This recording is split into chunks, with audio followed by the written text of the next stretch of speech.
अस्सलाम वालेकुम वरहमतुल्लाहि। दुश्मनों के नापाक अज़ाइम, अगर दुश्मन से मुकाबला हो जाए तो नबी करीम अलैहिस्सलाम का फरमान मुबारक याद रखें। दुश्मन से मुकाबला की तमन्ना मत करो और अल्लाह ताला से आफियत मांगो। जब तुम इनका सामना करो तो सब्र करो और जान रखो कि जन्नत तलवारों के साए के नीचे है।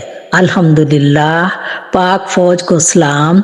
ए अल्लाह, इनको अपनी हिफाजत में रखते हुए ऐसी कुव्वत अता फरमा कि ये सीसा पिलाई हुई दीवारें बन जाएं और तमाम कौम पूरे जोशो जज्बे के साथ इनके लिए दुआएं करें और इनका साथ देने का पुरअज़्म और पुख्ता इरादा रखें।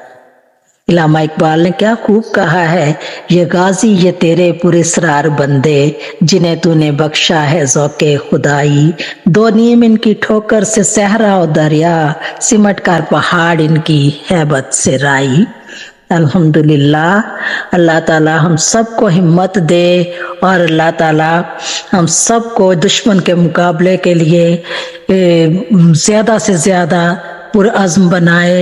मेरी बहनों, मेरे भाइयों, मौत का एक दिन मुकर्रर है, मौत से बिल्कुल नहीं डरना और मुकम्मल अल्लाह की ज़ात पर भरोसा करते हुए मुकाबला करना है। पूरी कौम के लिए मेरा ये पैगाम है, उठ बांध कमर क्या डरता है, फिर देख खुदा क्या करता है।